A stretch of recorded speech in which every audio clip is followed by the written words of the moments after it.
Good evening and welcome to another episode of Mock Draft Mondays. I'm your host, Tyler Fornes, and I've got the trusty producer Dave running the sidekick here tonight. I am back from vacation, which really wasn't a vacation, but we're going to call it that anyways. We're going to talk combine. We're going to do a mock draft, and we're going to get you primed and ready for one of the most unique events on the sports calendar. Stick around. We're going to have some fun tonight. Absolutely.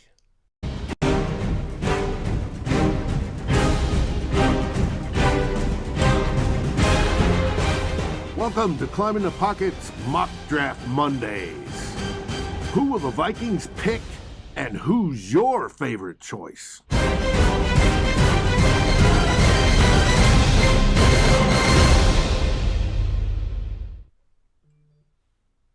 You are looking live at these beautiful faces from Climbing the Pocket in the Daily Norseman. I am Tyler Fornes, and with me is the trusty producer, Dave. Dave, my man, how are you doing? I'm good. I'm looking forward to the NFL Combine this week and everything that goes on with it, especially everybody getting together afterwards to talk, not negotiate deals, wink, wink, but to talk some of that stuff that happens in the bars afterwards when we hear about players moving. This should be the time that the quarterback carousel gets nice and lubed up and starts, it's been practicing moving and stuff should hit right afterwards. But it's good to see the guys, who's competing well, who's upping their stock, who's not. There was one guy at corner, one of the top corners, they supposedly measured his arms and it was like 29 inches. And it's like, all right, so he's like a T-Rex. How can you be a T-Rex and play corner? I have no idea. Well, but finding out stuff like that's fun. Yeah, that's a really interesting one, and we're going to talk about McCreary later. He doesn't play like he has small length, but he has small length, and trying to discern and decipher and parse that out is a really interesting conundrum, and that's what these teams are trying to do here at the Combine. They're trying to understand, hey, this guy doesn't have this. Well, what do the measurements show? Will he ever be able to gain this, or is it something that he's going to have to deal with his entire career? And that's what really makes this week a lot of fun.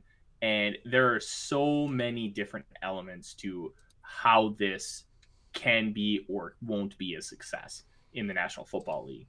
And Dave, I think we should start there. I wrote 2 articles for NBC Sports Edge over the past week detailing different players from each position group on offense and defense, talking about, hey, who has the most to lose and gain at the NFL Combine.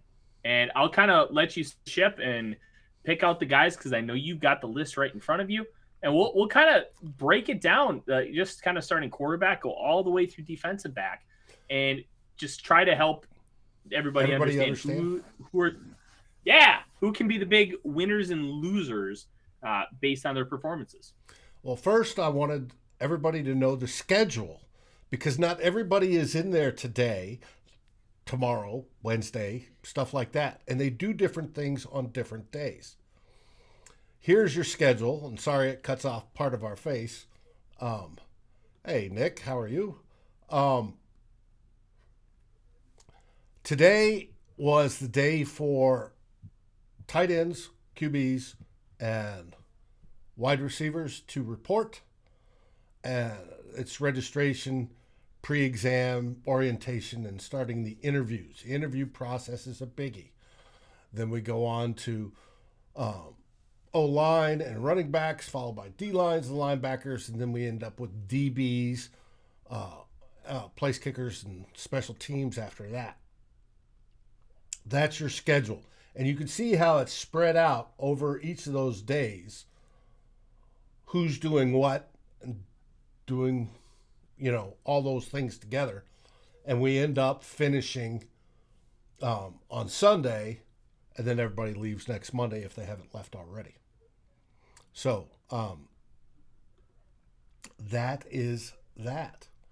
Now, to start off, let's start with quarterbacks. I think we have a few here. There was 2 that you talked about having the ability to move up depending on how well they did this week in Indy. And let's start with the obvious. Malik Willis, who had a fantastic game down at the Senior Bowl. You think he could even up his stock more this week? Why? Easy. When people see him live, it's just a different experience. He was one of the players I was most excited to see in Mobile, Alabama for the Senior Bowl. And the traits just pop off. I wrote an article for the Vikings where I was talking about why he could be the next Josh Allen. And the parallels are incredibly similar. Offenses that don't support him, not playing with NFL talent, really having to play hero ball because the offensive line isn't protecting you. Just rocket arms, struggling within structure, struggling with accuracy and placement. But the raw arm talent is just insane and a massive anomaly. Like, all these things are really, really comparable with Allen and Willis. Plus, they also have a dynamic ability to run the football. Yeah, but when we were looking at people drafting Josh Allen, everybody was leery. They knew he could throw the football a mile. They knew he could throw it through a barn, right? But they worried that, he way missed in Boise. And they were wondering, how in the world can this guy translate? Because normally college quarterbacks' accuracy translates to what they are in the pros. There isn't that much of a gaining of skills. Do you think, one, Malik Willis can gain those skills? And two, do you think we now have a coaching staff that could foster that?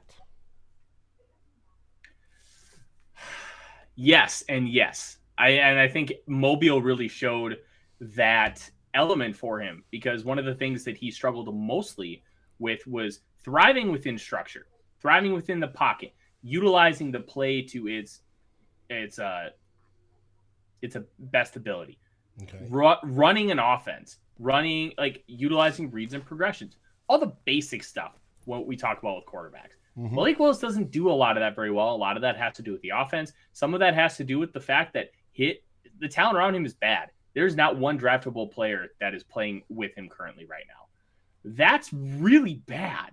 And that's why he's having to do a lot of hero ball, run around, make things happen, run the football, try and force things. All those things kind of combine together. Then he goes down to the Senior Bowl, which is all structure. Mm-hmm. You're going to run this drill, and then you're going to run this drill. Then you're going to run this drill. You're going to make these types of throws. You're going to make these types of decisions. You're going to run a basic offense. And he was the best quarterback there. And it really wasn't that close. He thrived within that kind of structure. And it gives me hope that he's going to be able to thrive at the next level, utilizing the same concepts. And I think the perfect coaching staff in order to bring him along and develop him is the New York Football Giants.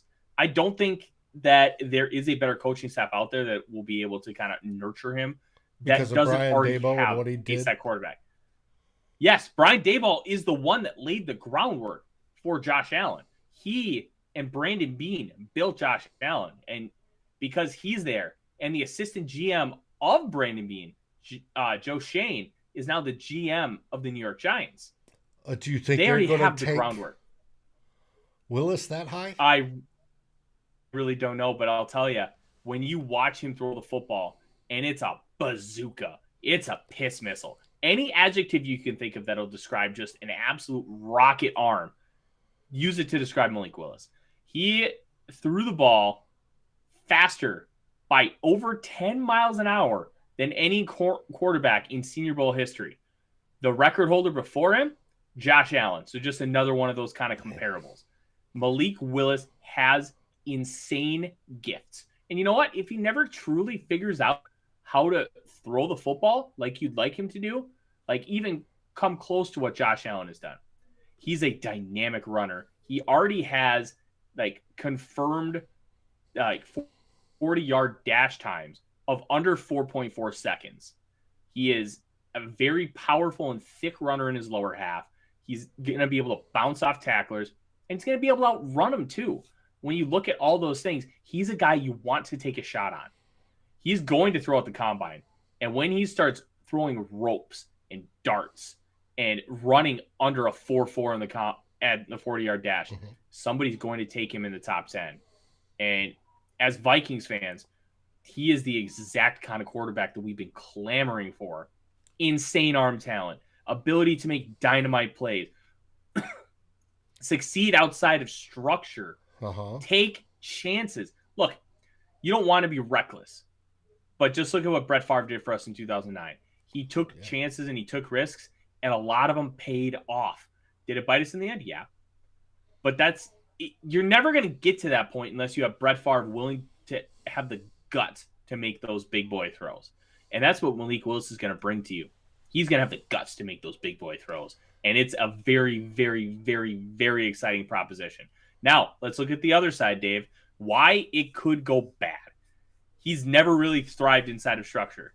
He struggles in the pocket. He does not make reads and progressions very well outside of RPOs. He's got a long learning curve, but you can lean on the athleticism. Just look at what Lamar Jackson was his first year in Baltimore. He struggled as a passer, which is weird. Josh Allen I thought he was I thought Lamar Jackson in that 2018 class was the most pro-ready passer year one because of what he had to do in Louisville. But he ran a lot of spread, a lot of read options and stuff. But the passing concepts were all pro style because it was a Bobby Petrino offense. They modified it to hell for Lamar Jackson because of his physical gifts. You can do that. Does Kirk Cousins' situation, whether he's on the team or off the team, affect the Vikings? Say they chose to select Malik Willis at 12, like came out in one of PFF's mock drafts today. Today or yesterday. Does that affect whether they draft him at 12 or not? Would they draft him and sit him behind Kirk? Or if they got rid of Kirk, do they start him? This is a very layered conversation, Dave, and I want to point this out with what Drew said. If Malik often leaves the pocket too early. Well, Drew, you're right. But you also have to look at the context of why he leaves the pocket too early. His offensive line is trash. His weapons are bad. He's playing with no draftable players, so he feels like he has to play hero ball. And when you have that ingrained in your brain, you're going to leave the pocket way too early. And that's something he has to overcome at the next level. But you give him NFL average weapons and offensive line, and I think you're going to see quite a jump because it's going to be so much different from what he played with in college. And now to kind of wrap around to your point, Dave, I don't think the Vikings will have Kirk Cousins on the team at a $45 million cap. It's either going to be extension or he's gone. I don't think we're going to have this situation, especially with Kwesi being analytically minded. It's the wrong approach, wrong financially, but you understand where I'm going with this. Mm-hmm. He's looking for value. Yes, he is looking to gain a competitive edge however way you can. And something I don't know who to give credit to for this too, but I think it was Eric Eager, who is one of the smartest people in the industry. He talked about, well, if you're going to bet on Kevin O'Connell being able to elevate Kirk Cousins to a point that better coaches haven't been able to get out of him. Just look at how little Sean McVay did with him. Mm-hmm. Well, what about Kyle Shanahan? Jay Gruden. You look at those. Yeah. There are really good offensive minds who couldn't get this guy truly elevated. So Kevin O'Connell's supposed to be this guy. Oh, he's going to be elevated. He's going to do all these things. Well, if Kevin O'Connell's really a guy that can elevate quarterback play, why are you trying to elevate a guy who is going to make $45 million? Wouldn't it be smarter to take a chance with, I don't know, a Jameis Winston at 15? Maybe Case Keenum? Teddy Bridgewater? Hey, if you're a true elevator, why are you trying to elevate a guy that's $45 million? I think Kwesi's too smart for that, and I don't think that unless they're 100% sold, Kirk Cousins is the answer. He's the guy. He's not playing at $45 million. There's zero chance that that's happening. Well, at least and I don't think they're. At least Willis plays hero ball. Either. Cousins rarely, if ever, plays hero ball, where he's forcing something to make it happen. I don't see it. Mm-hmm. He checks down. He eats the ball and takes the sack. That's why I brought up the question. The next quarterback in your we're only going with 2 people per position. Next quarterback you wanted to talk about, who I've heard is going to be lucky to go in the 2nd round, is Matt Corral. Yep. So here's the weird thing about Matt Corral. He's going to go anywhere from like early day 3 to top 10. He's got a very, very, very wide range. There's a lot to love with Matt Corral. If you haven't read the article from Eric Edholm of Yahoo Sports yet about Matt Corral and his battles with depression and how he's grown as a human being and how he's translated that to the football field, I highly recommend you go read that piece. You're going to come out of it with a perception of Matt Corral that's going to be completely different than what you had before. What's really nice about that piece, Dave, is Edholm, who's one of the best sports writers you'll ever read. He goes at it without a narrative, and he just lets Corral tell the story, doesn't try to force his own opinion. He lets the story tell itself. And it's so beautiful when you can get a writer that is willing and able to so eloquently tell somebody's story, especially when dealing with a difficult topic like depression. That's really important. Corral has all the arm talent. But what's really difficult to parse out with Corral, the offense that he ran was very RPO-centric. A lot of half-field reads. You're not going from left all the way to the right trying to find your guy. You've got 2 guys on the left. If you don't see him, bail, run. Then he's really good at that. Yeah, he had a couple games where he had 20-plus carries, including a 30-carry game where he gutted out a win against Tennessee, where the fans infamously threw bottles of mustard onto the field before the end of the game, which is one of the most hilarious things of all time.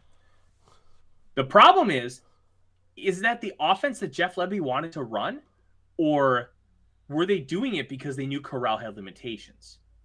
That's the tough part to parse out, because so many of these college offenses, they just do all these simple reads. Hey, here's the safety, so we're going to do this because of this look.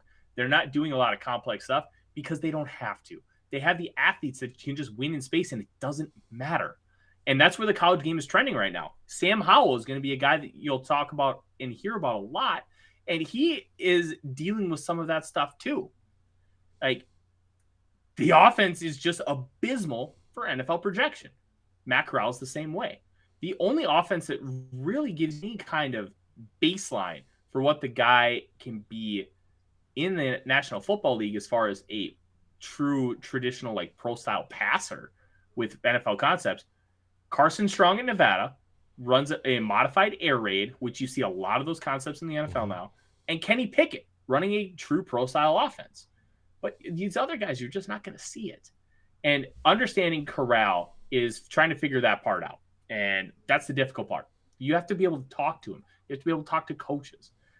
I gave Matt Corral a low 2nd round grade because I think the talent is there and you can unlock him. But there's a lot of questions. To Kid Fisto, didn't he suffer a late season injury too? Yes. He wanted to play in the Sugar Bowl for his teammates. And we talk a lot about, hey, should this guy opt out? Is he going to opt out? Is he going to play in the bowl game? Does it mean anything to the player? Well, to him, it meant something because the team meant everything to him. So he was going to do everything he could for the team. Very honorable. That, it's great character stuff. But when it comes to your financial future, it may have cost him because now he's not going to throw at the combine.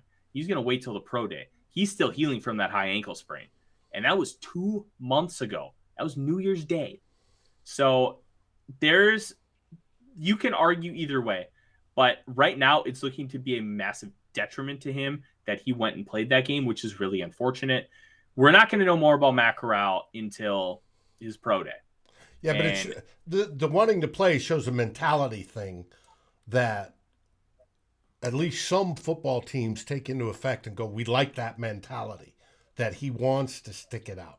He's not going to be the one that, I got a boo-boo, I got to, sit down this play.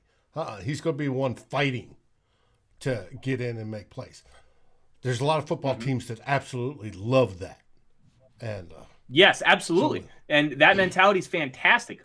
But, we're not talking necessarily about that mentality as far as on the football field right now. we're talking about how the fact that because he's not going to be able to participate in the combine, It may cost him a few $1 million. Yeah. Yes, and that's why players opt out, because of those situations. If he's playing in the playoff, it's a different story. You're playing for a national title versus you're playing in the Sugar Bowl. Sugar Bowl still has prestige, but it's just not the same. And that's why these conversations come up. Corral won the Senior Bowl from the quarterbacks outside of Malik Willis because he wasn't there. He wasn't eligible because he hadn't graduated yet. As a redshirt junior, he wasn't quite there credit-wise in order to get that diploma. Now, when you talk about the other quarterbacks, they were very up and down. Matt Corral won just by not being up and down. So he's got a lot to prove, and he still has a ways to go. He's going to be at the combine. He's going to be interviewing. He's going to be doing his measurables. He's just not going to do the athletic testing or throwing. So there's still a lot that we're going to be able to learn, especially through back channels and people reporting stuff about Matt Corral. Those two are we spent a lot of time talking about those two, but they're also fascinating individuals to talk about. Brian, throwing at the combine is overrated, but it also shows a lot of different things. It shows can you make these throws? Can you get them in a general area? Because obviously, Dave and I have never played catch. Okay. Right. So if I'm the quarterback and Dave's running routes, I don't know his cadence. I don't know his rhythm. I don't know when he's going to make his breaks. You don't know how I cut, come out of breaks. Yep. The whole works. Yep. So in that sense, Brian, you're 100% right. But you can still learn and gather a lot by watching these guys throw. Watch their motion. Watch how they handle themselves. Watch how they deal with a frustrating throw. Watch how they deal with drops. Watch their mechanics. There's still a lot you can learn from throwing at the combine. Especially because it's such a unique situation. Drew, I'm gonna mention this about Corral, and then we're gonna stop talking about quarterbacks because we have positions to get to tonight. Yes, we do. He was a turnover machine, but something to know about that turnover machine: he was in 2 football games, LSU and Arkansas, threw a total of 11 interceptions, inexcusable. But when you look at what he was able to do this year versus last year, he was making smarter, more succinct decisions, making them quicker, more confidence. And because he was doing all of that, the turnovers were cut down. He grew. And I think you can count that up as an anomaly because he grew and developed. And it wasn't where, hey, he had a rough year his freshman year, sophomore year was really good, and then he turned it over a ton. That's kind of what you saw with Jameis Winston. He was a turnover machine his second year, and that never really calmed down because it showed regression, not development. And I think because we saw that with Corral, I think those days of 5-6 interceptions and just being a turnover machine are behind him. Interesting. Joseph, that's some interesting intel. If it turns out to be true, I would be absolutely fascinated. I love it. I'm going to skip running backs real quick, and let's talk with wide receivers because we're going to first go over all the positions the Vikings may draft. And I don't see the Vikings drafting a running back or any of the ones you're talking about, in the upper rounds. Yeah, that's a good point. Don't see it. You have here wide receiver Treylon Burks. What's special about Treylon? Dave, do you like Deebo Samuel? Yeah, he's a good. Do you think he's a really big difference maker in the amount of tools he has in his toolbox? Of course he is. Treylon Burks is a very similar player that way. They are not identical, and I don't want people to get that confused. But what Burks brings to the table is a variety of different ways to win, variety of different ways to thrive in space, win at the catch point. You can play him out of the backfield. You can do all kinds of things with him. He can win in the return game. And at the end of the day, he's 6'3", 225, and he's going to run about a 4.4 40. There's a chance he breaks 4.4. The guy's phenomenal at the catch point, knows how to high point the football, can be physical with corners in trying to get the football and pluck it out of the air. And Burks, dynamite in the open field. He had, in his career, 11 rushes for about 112 yards and a touchdown, including a 49-yard touchdown on a jet sweep where he just blew through everybody in that Texas secondary. This is a player that, if he is on the board at 12, I would consider sitting and pounding the table for, because Burks would be a fantastic complement to what Justin Jefferson brings. Burks is going to play the X. He is going to be your big-bodied guy, your physical guy. I'm going to go up and get this. And then you can be able to use him in a lot of different versatile ways. Like, just look at what Kevin O'Connell did with Cooper Kupp and Robert Woods. Both very versatile players, do a lot of jet sweeps, a lot of different route combinations, running them together, running them on the opposite sides. You have Jefferson in the Cooper Kupp role, where he's doing a lot of those kind of choice routes. You put Treylon Burks in the Robert Woods role, where Woods is doing a lot more of those jet sweeps. He's doing a lot of blocking. He's running a lot more like deeper routes instead of like your quick hitters, which Cooper Kupp does a lot of good deep stuff, but he is elite at the quick stuff, just being able to explode out of breaks and get separation that way. Burks is going to be your dynamite home run hitter. And because of how their skill sets blend together, I think he'd be perfect opposite Justin Jefferson. Is it the biggest need? Oh, hell no, it's not. But if you look at the success of the playoff teams that made it to the Final Four, what's the common theme? They all have a myriad of weapons.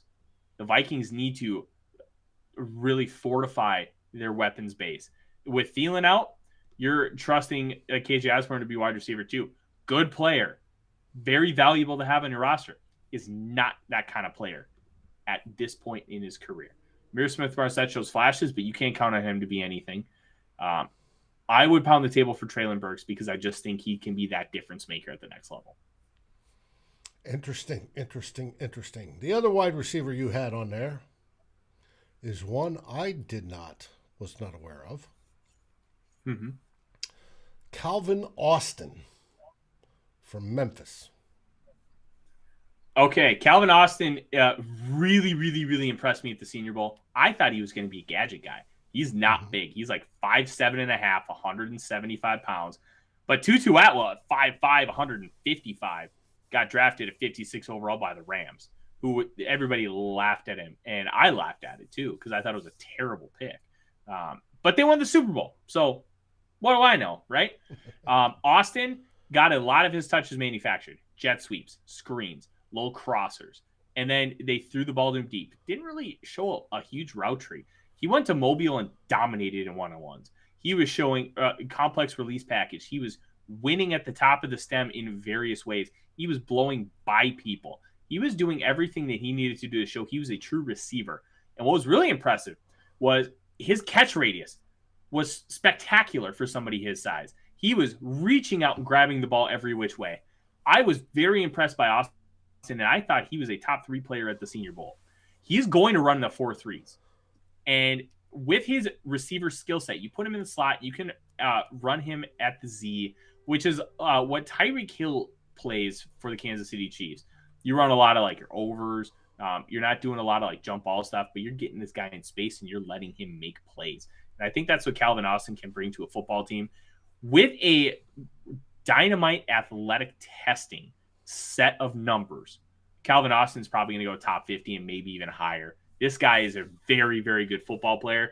The size will keep him out of the first round. But if he was 4 inches taller with this skill set, he'd go first round easily. Interesting. Very, very interesting. Mm-hmm. Tight ends, something that we may be looking at.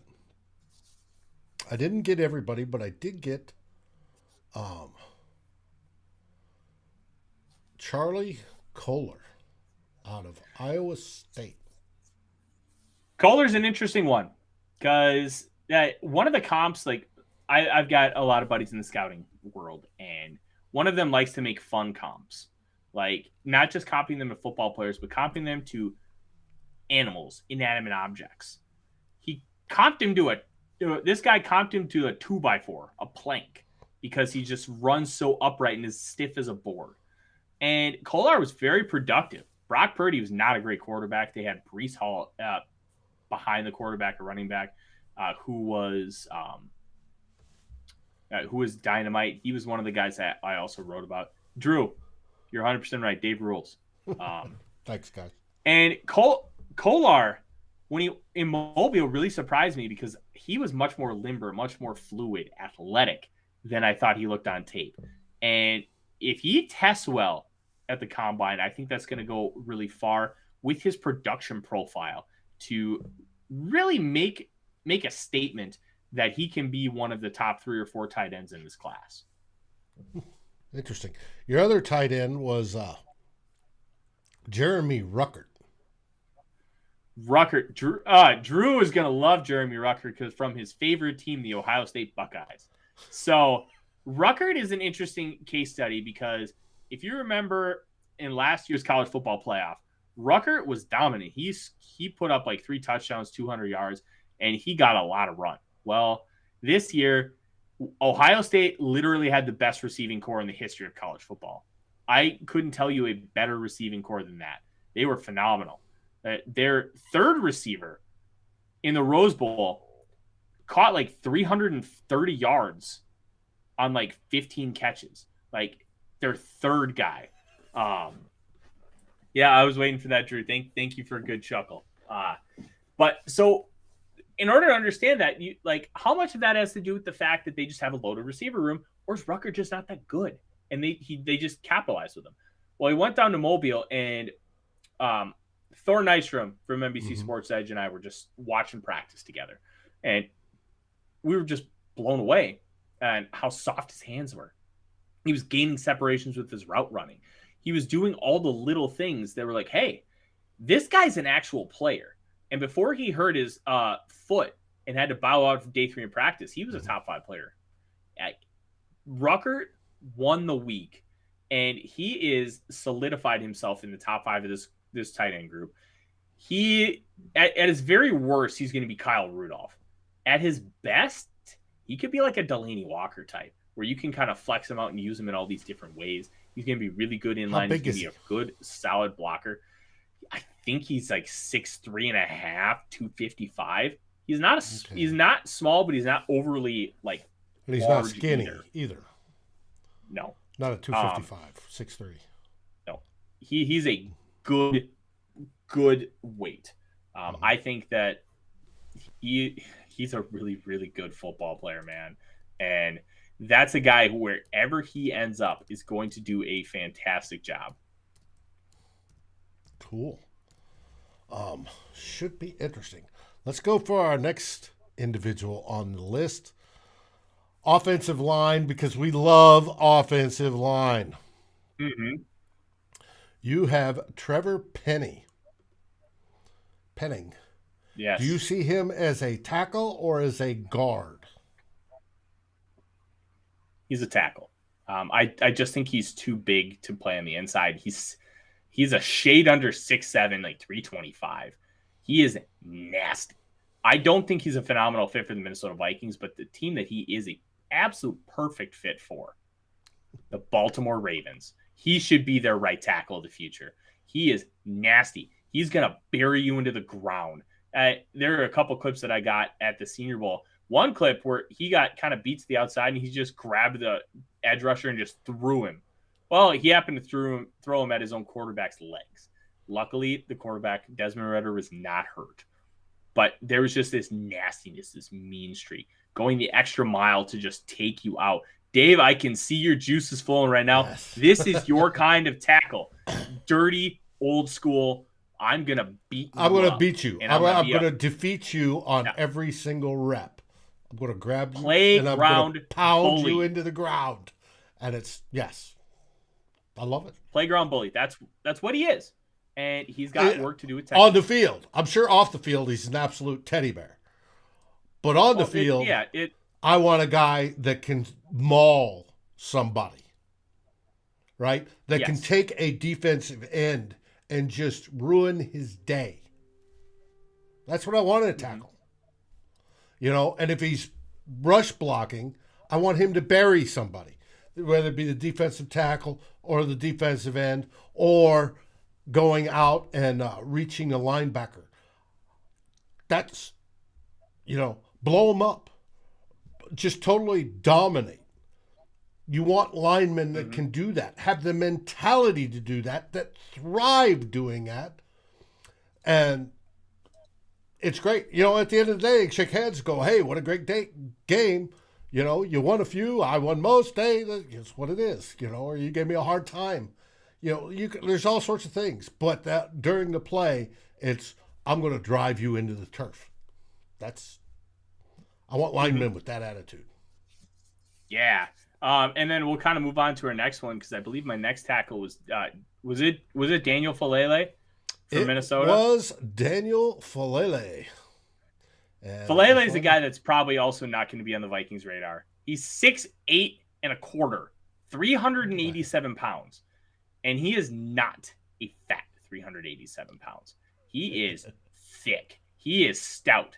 That man could weigh 500 pounds and would probably still look good on him. He's just a massive individual. He worked hard to trim down to that 387. And when he pulls and he leads the running back as the lead blocker, it is terrifying. The man can move. Look, he's not going to test phenomenally. He's 6'8", 387. But what he is going to show is he's going to show enough requisite athleticism in order to be able to move without laboring. And I think that's the big thing with Falele. He also has to learn a little bit better balance. He has to not let guys come right into his chest. He's got to use his length. He has like 36-inch arms. Use them. Get your hands on him. Be aggressive. You don't have to overset and then have guys just swim and beat you to the outside. But, don't just let guys come in. Like when you're backpedaling up, stick your hand out and try and get in their face. You can do a lot of things by just those little nuanced touches. And I think a good offensive line coach is going to be able to fix a lot of that with him. A couple teams I really like for him, the Baltimore Ravens, obviously, at right tackle spot, you get a mean and nasty guy there. And Lamar Jackson makes your life easier as a tackle because guys aren't going to be trying to just whip your ass on the outside. They're just not. And then the other team, which is going to be interesting because of Mike McDaniel's addition there, the Miami Dolphins, they just need good offensive linemen. He's going to be available at the end of the first round. That's going to be an interesting fit. Now, Dave, we're kind of running short on time, so ask your question, and then let's try and fire through some of the defensive guys. Ian wanted to know about chances Vikings taking Linderbaum at 12. As much as I've seen and read about Linderbaum, he looks perfect for, a wide zone offense. However, I don't want to. We've already got a wide zone offense, small, good downfield blocking center. I don't really want to repeat that if we're going to be playing teams that run a 3-4 or run a bare front, and you need a beefier center. That's my opinion. I'll say I don't know about that with you, though. I'll say this. He is not Garrett Bradbury. He is athletic. He is quick. He can get to the second level, but he has power. He's got aggression. He is able to anchor and beat these big defensive tackles. We're not talking about a guy who's just agile and quick. We're talking about a guy who could have a Quentin Nelson type impact on an offensive line, being that tone setter, being the guy who just makes everybody better around him. I really think that Linderbaum could be in play for the Vikings at 12. I don't necessarily think it would be a big mistake. I know Thor Nystrom also had him in his first mock draft that was released the day after the Super Bowl. He had a mock to the Vikings at 12. This guy beat Tristan Wirfs in high school wrestling for the state title. Tristan Wirfs is an athletic freakazoid. But do you see the Vikings all the nice taking terms. him at 12? I don't know. Probably not, but I think it would be a good selection if they did. All right. Moving on. Defensive side, edge. I think we obviously need an edge. You have two individuals there. You have Kayvon Thibodeau and Boye Mafa. Yep. So we'll go through Thibodeau really quick. He was the presumed number 1 overall pick after the 2019 season. It was him and Derek Stingley Jr. There have been questions that were reported by ESPN's Todd McShay about how much fire he plays with compared to other top prospects and how his floor is just a little too low for a guy you'd want to take in the top 5. The ceiling's sky high. It's a shade under Myles Garrett. That's the kind of talent this guy is. His pressure rate was something absurd, 24% this past year. And he had 2 games where he didn't put up a lot of numbers, but he also played a total of 30 snaps because he got a high ankle sprain in week 1 against Fresno State. Outside of that, he had 48 pressures over his entire final season. Absurd numbers. Like, if he can go and put up freakazoid testing at the combine, this is a guy that is going to very well be in that number 1 pick conversation again, like he should. Boye Mafe, Minnesota kid. I've heard a lot of fantastic things about him just as a human being. His parents immigrated here from Nigeria. They thought it was important that he experience his own culture because he spent his entire life living in Minnesota, where he went to a Nigerian boarding school for a year. And that story from Daniel Alice, who runs the Substack Gophers Guru, I recommend you check it out if you love Gopher football. And then just check out that story because it's a tremendous read, very well written by Daniel. And then the player itself, he's going to test like an athletic freak. We're talking probably testing better than Daniil Hunter. He already has a full registered jump of 40.5 inches in the vertical. He's going to run about a 4.57 40, that broad jump of over 10 feet. And I've heard rumors that he's jumped 43 inches in the vertical since that official registered time at the University of Minnesota. He's going to test like an athletic monster. Daniel Jeremiah is already claiming to be a first-round pick. He's sneaking into the first rounds of mocks. He has an absurd pressure rate himself. 40 pressures and 6 sacks on only 300 snaps. Wow. Just redonkulous numbers.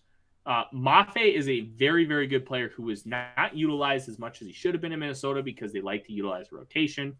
But at the next level, you give him 1 or 2 years, he's going to get you a dozen sacks. All right, both those guys, can they play both the 4-3 and the 3-4? Yes. Mafe's already done it. Thibodeau can do it. Okay, sounds good. Off to some big round bellies in the defensive line. You have Logan Hall and Jordan Davis. 2 completely different players, Dave. We're going to start with Logan Hall. Massive man. 6'5" and 7/8, but he only weighs 278 pounds. He over 400 snaps for the Houston Cougars last year. Only 106 of them were on the outside. He is an interior defensive lineman. Remember my love for Peyton Turner last year? Guy who can play inside and out. Also played on that same line with Logan Hall. Hall is a very similar player. Incredibly quick first step on the inside. He uses power very well for somebody who's built like he is, and he knows how to utilize his length. When you combine all those things, yeah, he's a dominant force in the interior, but he also only weighs 278 pounds. How's that going to translate to the National Football League? This is where tweeners can really be a difficult evaluation because you just don't know what he's going to bring to you at the next level because of his size. I think Logan Hall is probably going to be a top 50 pick, especially if he tests out really, really well at the combine. If he tests incredibly explosive for his size, then you're going to feel a lot more comfortable if he adds 15 to 20 pounds, because then you're going to get to a point where you're going to still be really happy with that testing, even though he's gaining weight. Right. So that's going to be something really interesting to keep an eye on. Once they get into the NFL and you start working with trainers and dietitians, they're going to gain the right weight, not just, round belly stuff, eating 5 buckets of chicken. It's going to be a lot of the correct weight. Now, if he's a tweener between an edge and a defensive tackle, that sounds perfect in a 3-4 defense where you're traditionally back in the days, they called them defensive ends. Today's they're basically defensive tackles, are playing in the 5 technique-ish spot. That is perfect for a tweener, especially if he can put up weight and if he can get pressures. The whole idea about making that defense work is the one that it stops the run and it stops the option. That's when it was first came out and worked so well.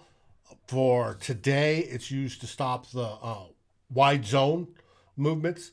If he can do that and then on passing downs get pressure, he would sounds perfect. Yeah, very, very good football player. And then we'll kind of talk about Jordan Davis on the complete opposite end. Jordan Davis is 6'6", 340. He is like Vince Wilfork. And when you look at the player and what he brings to the table, he is a dominant player on first and second down. Third down is where he struggles. And because third down is where he struggles, he's not the best pass rusher. He is flashed a little bit, but not a lot of it. If he can show any kind of versatility with his pass rushing, Jordan Davis should be a top 10 pick.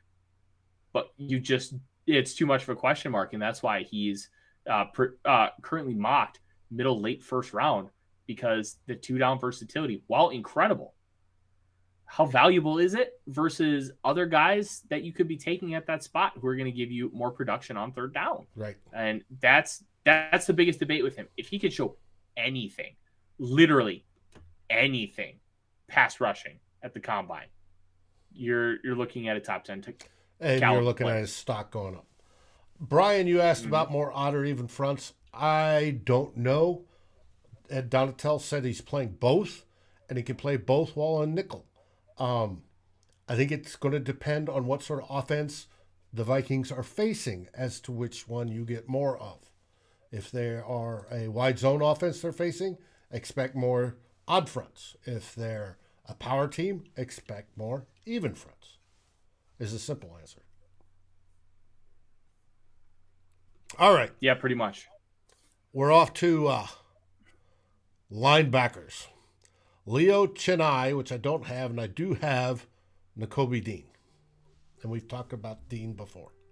How is the combine going to improve their draft stocks? So Nakobe Dean's an interesting one. Only 6 foot and 230 pounds, but elite coverage grades and pass rushing grades per Pro Football Focus, and the guy just explodes. Dave absolutely explodes. He can do literally anything. And one thing that's really intriguing for me with Nakobe Dean is, even though he's a little small, it doesn't matter.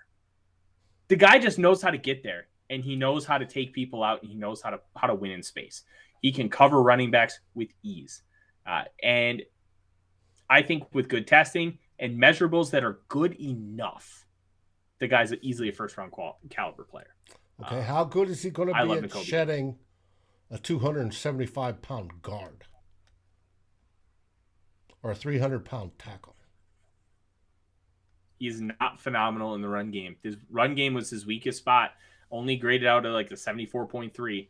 But he's also so quick, and he does a good job of making sure that that offensive linemen don't get their hands on him. He's a little slippery that way, so he kind of makes up for it a little bit. But I do worry if somebody locks onto him, how they can shed. Drew, I think 12 is a little rich, but I like where your head's at. Well, hey, there's always a possibility of trading down. We never know. All right, that's linebacker. Cornerback. Oh, boy, do we need those. You have two on here. Kolar, Elam. Where is he? Boom. Kyer Elam. Elam. So Elam is a Florida corner. He played a little hurt last year, but even when playing hurt, only allowed 19 catches for 111 yards, 2 touchdowns. This guy can cover. He's got great recovery speed. He's able to really click and close on the football. Great at the catch point. And there are going to be some questions about his athleticism, and there are going to be some questions about his straight line speed. But I'll tell you, if you run a cover 3 type system where you're just going to have him play off, and then he can explode through and really attack the football, I think that's where he can be the most successful. I think a move to safety at probably like 8 to 10 years into his career is probably going to benefit him a lot, because I think he's going to lose a little bit of that speed. But he has to cut down on the penalties. If he can do those things, I think he can be a very, very good football player. At one point, he was in contention for cornerback 1 in this class. He is a very, very good player, and that somebody's going to get a value because he's probably going to go off the board middle of the second round. Okay. And the other one was Roger McCreary. McCreary's an interesting one, Dave. And you kind of mentioned it at This the guy is beginning the of the one show. with the little arms. Yep, he's got the small arms, but he doesn't play like he has small arms. And I think that's the big thing. If you have small arms and you play like you have small arms, that's a massive red flag. But if you have small arms and you don't play like you have small arms, it's something that you can really work with as an NFL franchise to truly develop your talent. And I like what McCreary brings to the table. He's very aggressive, strong at the catch point. Really kind of a lockdown guy for the 4th-ranked Auburn defense last year. If you're okay with the arm length and you're okay with what the testing brings you, and I think this is why it's extra important for him, do you have the tools to compensate for your lack of arm length? He shows that. McCreary could sneak into the first round. Well, Ed Donatel says he wants man-on-man corners. Guys that can play up with the receivers versus back in zone. Can either of these two cats do that? Yes. Elam thrives in press coverage, and McCreary's pretty good at it too. I would be comfortable having them both. And I think press is another element where having those short arms can really hinder you, because it just like a offensive tackle, having that 34-inch threshold, being able to extend out and really get your hands on the guy early. It's going to be tough for McCreary to do. And I agree. And I think especially if he goes against taller receivers with a lot longer reach, they're going to come out, put their hand on him, and blow by. Yep. All right, that's corners. And we have safety. I've only got one in the image, and that is Jalen Petrie. I don't know how you pronounce it. Jalen Petrie. Oh, Dave, Jamal Adams is a very interesting player. And I think a lot of people are going to really comp Petrie to Adams because of the versatility that he brings. Petrie is just a chess piece. You can put him in the slot. You can put him in the box. You can put him over the top. You can line him up on the outside and play corner. This guy can do a little bit of everything. He's only 5'11 and a half, 208 pounds. He's not the biggest guy in the world, but he's quick. He's fast. He's aggressive. He knows how to make tackles in open space. And this is somebody that you could just think of the role that Harrison Smith plays for what the Vikings defense has been the last few years. Hey, I'm just gonna be an annoying little shit. I'm gonna run into the box and I'm gonna bail out. I'm just gonna play this weird joker because Mike Zimmer knows that I can cover my shit. All right, Petrie can kind of do a lot of those same things, and he would be a very exciting player to have in the back end of the secondary. Safety is becoming more and more important, even though it's still incredibly undervalued by the league. You get a guy like Petrie in there. You could slide him in the slot. You can do whatever you want, especially with all these hybrid fronts. You can do hybrid coverages with him. You could run penny coverages and you could do stuff like 3 safeties in a corner because you have the versatility with Petrie. There's a lot that you can do with him, and I would be a massive proponent of taking him in the second round. Okay. Your other safety was Daxton Hill. Daxton Hill. Okay. Preseason, Daxton Hill was thought of widely as potentially being the best safety in this class with Kyle Hamilton. Kyle Hamilton is, by a lot of people's opinion, the best player in this class. He also plays I've seen Kyle Hamilton go number 1 in a few mock drafts. Yeah, it wouldn't be a bad pick. It wouldn't be a bad pick. The guy's 6'4.5", 215. I know, he's huge for incredible speed and instincts. He's huge for safety. He could play outside corner. He could play linebacker. The guy's diverse with his skill set. Daxton Hill is also diverse with his skill set, but he does one thing better than anything: play center field. He has the speed. He has the instincts. He has the athleticism to be able to do that at a high level. And with great testing, he's going to be a top pick. He kind of got forgotten because he was a true junior, came out, all these things, didn't really do the all-star circuit. Guys like Petrie got the shine. But let me tell you, Daxton Hill is a dude, and he has a chance to go really high. And it all depends how he does this week. Yep. Yep. All right, we are running out of time, Dave. Oh, yes, I'm aware.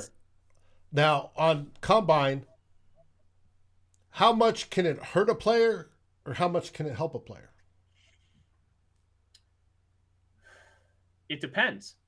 Good performance, bad performance, whatever. Somebody goes in there and they're supposed to run a 4.4 and they run a 4.6, right? If you tank your testing, that's a massive red flag.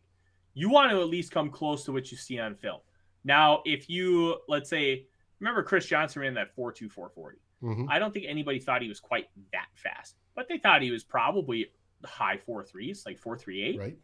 And then you go out and run a 4.24. It's like, whoa, okay, this guy is fast, and then we can really see a better projection for him because he beat our expectations.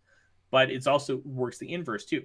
If you, I think you're gonna run like a 4.45, and then you run a 4.65. It's like, whoa, we thought this guy won with speed, and now he's not fast at all.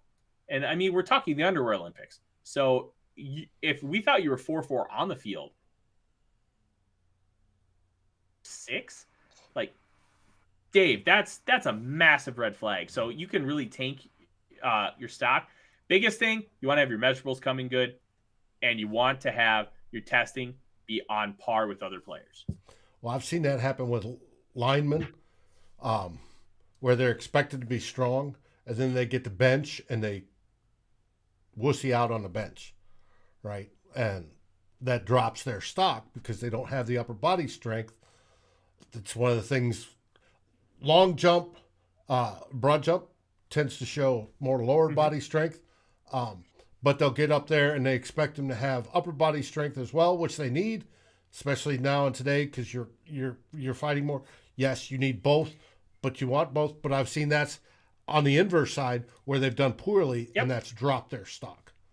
So just for fans to watch out for, these are some of the numbers, and the positions are different as to which set of the numbers you're paying more attention to, right? The speed guys, you want 40-yard dash. Can this guy run? An offensive lineman, his 40-yard time doesn't mean a whole lot, but his, explosive time, first 10, second 10, or his 3-cone drill, stuff like that means more because you're looking to see how quick a player is. Right? Because you don't expect him to be running full speed for 40 yards. That's not as a guard, that's not the phone booth you're playing in. It's not 40 yards long. It's a phone booth, and you might pull every once in a while, so that's 5 or 10 yards. That's what you're looking for. So keep that in mind when each player group goes through which of those tests are most important if you're building your own draft board like Drew does as to how these guys, hey, I have him now here from watching his film. Did he do a little bit better athletically than I thought he would? I may bump him up a spot. Or if he did worse, I may bump him down. That's how this works. Yeah, and it's going to be really, really interesting to try and parse some of that out. Every position has like thresholds, and when you watch the combine, make sure you try to understand what those thresholds are. I will have a piece dropping for NBC Sports Judge tomorrow as we kind of wrap up because it is already 9:00. Talking about the basics, look for with the combine. Some of those thresholds, some things to watch out for drill wise, and what matters and what doesn't. So be on the lookout for that. Dave, we talked a lot of really good stuff today. Yeah, and we didn't get to the mock again. That's 2 weeks in a row. But you know what? It's okay because the content that we're talking about is so important when it comes to mock drafts. And I'm really happy that we were able to kind of talk this over with our great viewers and just try to give them a better sense of who some of these guys are that they should be on the lookout for this week. Because next week, we're going to be talking a lot of mock drafts. I have a piece dropping tomorrow for the Vikings Wire as well. It's called Mock Draft Roundup. And every week, I'm going to take all the heavy hitters and I'm going to post in a long-form article their picks and their breakdowns. And I'm keeping tabs on how many times each player has been picked. And at the very end, there's going to be a running tally. So keep an eye out. And it's a lot of fun, and we're going to be talking a lot about a lot of different players. And I think this was really important to get a broad scope on a lot of players. We talked about almost 20 guys today, and there are going to be 256 players drafted. There's going to be more that play in the league. So and I'm going to keep working on finding artwork for good. Creating artwork for some of these guys as we build up to our big draft, live draft extravaganza, 3 days of live coverage, wall to wall. We'll start before, that first bell, and we'll end after that last pick. Tyler's going to be a major, major, major part of that, and it should be fun. He's going to be doing that. He's going to be doing our show on one side and NBC Heads on the other, so it's going to be a blast. Also this week, one good thing about the draft, and I alluded to it at the beginning, or the combine, is we're going to start to hear rumors about players. Oh, yeah. Moving. So I break that down too, Dave. It's basically a high school cafeteria at the combine. So, like, the rumor mill is going to be strong. Deals have been made there. Yep. Judd Zolgad, Score North's already got out his first piece of stuff he's getting fed. So, hey, keep a watch out. It's going to be wild and exciting. Absolutely. One of the big deals that was made at the combine, the framework, the Colts trading down from 3 to 6, getting 3 second-round picks from the New York Jets. So that stuff happens there. So be aware of that. Fraser, Stingley's not healthy yet. He had the Liz Frank injury. It's still healing. He's going to be there. He's going to do all the medicals. He's going to do all the interviews. He's not going to physically test. So it is disappointing, but you can't blame him. He's just trying to get healthy. You just kind of got to deal with it. It stinks. Yep. Hey, but happens. In the meantime, you don't want to mess that up. Yep. Dave, I'm going to lead us out of here, but what do we have going on this week? Do we have a full lineup? Yes, as a matter of fact, we do. Surprisingly, I put out the message today. Tomorrow, we have in the huddle, Jason and Miles are going to be on. Whether they grab somebody else, I don't know, but they're going to be on. Wednesday, we have Vikings Happy Hour with special guest. Slipped my mind. It's from Pioneer Press. One of the beat writers. Ryan Murphy? No. The other one.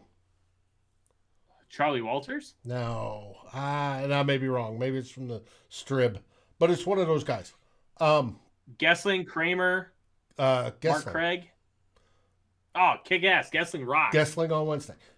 Thursday, talk to Eric and Flip today. They're going to have a show. So we've got a full lineup Monday through Thursday. Then, of course, on Saturday, you catch me and Darren Campbell as two old bloggers as we'll wrap things up, I'm sure, and see where we go from there. I want to thank everybody who's joined us tonight and watched. We really appreciate the Climb in the Pocket family and you guys growing and talking in the comments. It warms our heart, and we hope we provide some sort of benefit to you when it comes to growing your Viking fandom. Absolutely. And Joseph, I'm going to wrap it up here. Smoke Monday. Freaking incredible name. The player is good. I don't know how good he is yet. Probably going to be a mid-round pick, somewhere between rounds 3 and 4. I'm excited to kind of take a look at him. Corner is going to be my position this year. It looks like I'm going to be doing a lot of that for NBC Sports Edge. So I'll keep you guys updated on the more I know about stuff. I will be talking about it here. I will be posting on Twitter. Make sure you follow us at climb_the_pocket, at Luft Krieger, and then at The Real Forno. All right. In the meantime, for Dave, for Deshaun, who is going to crush a final tomorrow, and myself, Tyler, Skull Vikings. Enjoy the combine. Boom. Skull Vikings.